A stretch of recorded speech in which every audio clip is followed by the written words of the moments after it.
비트코인은 화폐예요. 이 비트코인 투자는 단순히 자산의 수익을 노리는 행위를 넘어서 새로운 시대의 화폐 혁명에 동참하는 선택이라고 생각합니다.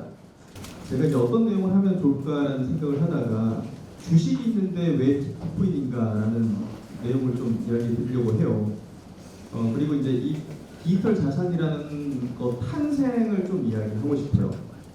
저도 주식 투자로 이론을 정립했고 주식 투자로 뭐 돈을 벌고 있고 여러분들에게도 그런 이론을 알려드리고 있는데 왜 갑자기 비트코인을 해야 된다고 하는가라는 이야기를 좀 드리고 싶어요.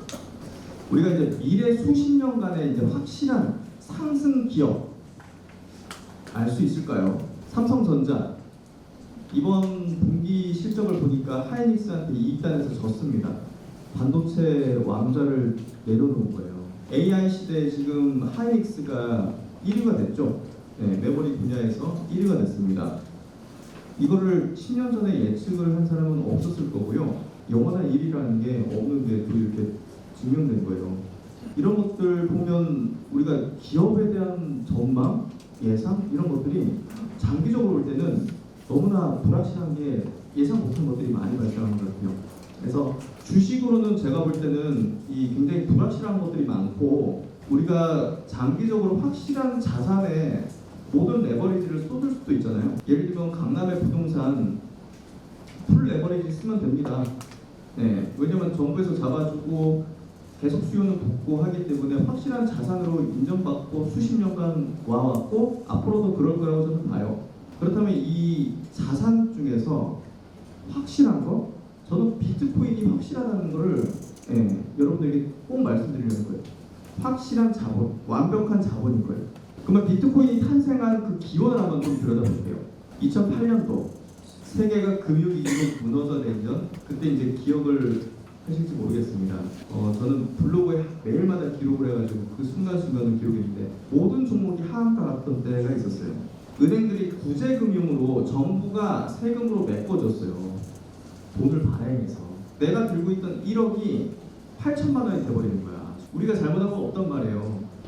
그러면 원화 표시로 된 자산들도 가격이 동일하더라도 내가 가진 집이 10억이 그대로더라도 가치가 떨어진 거예요.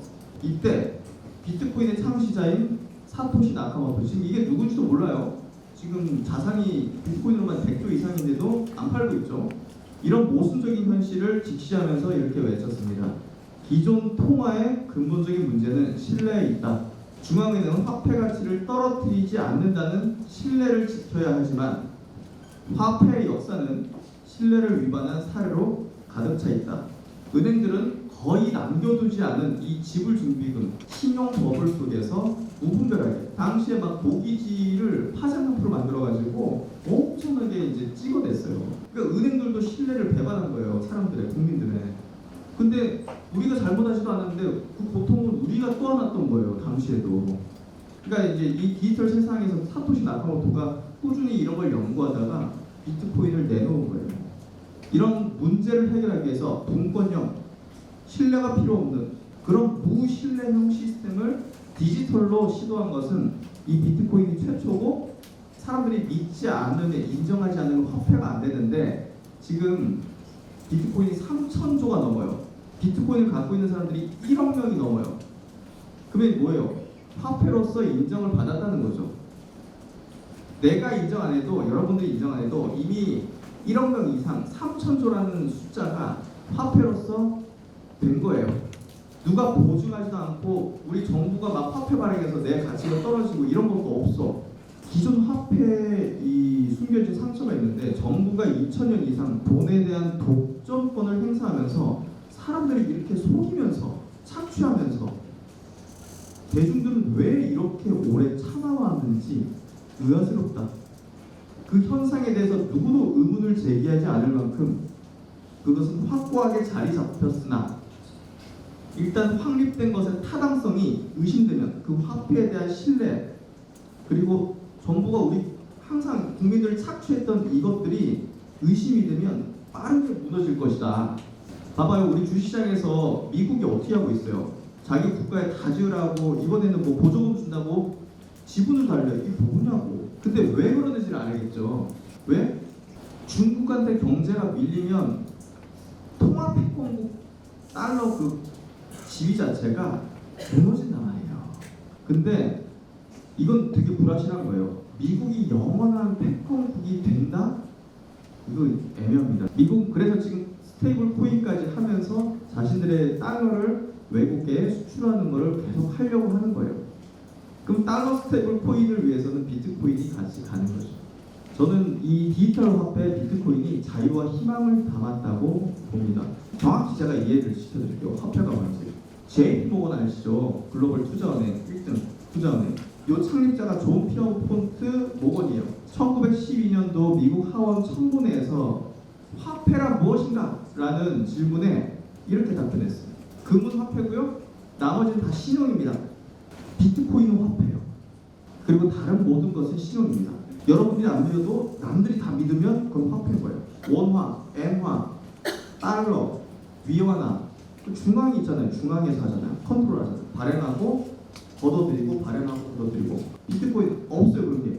비트코인은 금처럼 발행량이 제한된 희소성을 지녔고 달러처럼 신용에 의존하지 않는 디지털 화폐입니다. 아주 완벽한 자본이라고 볼 수 있어요. 그리고 수학으로 코드된 화폐입니다. 근데 발행량이 제한되어 있다. 이거는 희귀 아이템인 거예요. 희귀 아이템. 이런 자산이 없잖아요. 하물며 금조차도 적지만 채굴이 된다는 거예요. 그러니까 금융 자유를 향한 혁명이다. 이걸 깨달은 자들이 혁명가로서의 앞으로의 어떤 세상에서 승자가 된다라고 생각합니다. 이 비트코인 투자는 단순히 자산의 수익을 노리는 행위를 넘어서 새로운 시대의 화폐 혁명에 동참하는 선택이라고 생각합니다. 비트코인은 바로 자유와 희망을 담은 디지털 혁명이자 화폐인 겁니다. 이미 기득권은 우리가 정부, 월가, 그렇죠, 투자은행들, 자본가들. 근데 이게 뒤집어진 거예요. 플레이트 혁명처럼 밑에서부터 새로운 사람들이 지배할 수 있는 구조가 만들어진 거예요. 이게 되게 혁명입니다. 질 수 없는 게임 비트코인. 당신은 지금 블랙잭 테이블 앞에 앉아 있습니다. 킹과 에이스를 받았어요. 절대 질 수 없는 소리죠. 하지만 당신은 그 게임에 참여하고 있지 않습니다. 하지만 비트코인을 가진 당신, 우리는 지금 이기는 게임을 하고 있습니다. 유일한 패배는 참여하지 않는 것입니다. 지금 당신은 참여하고 있나요?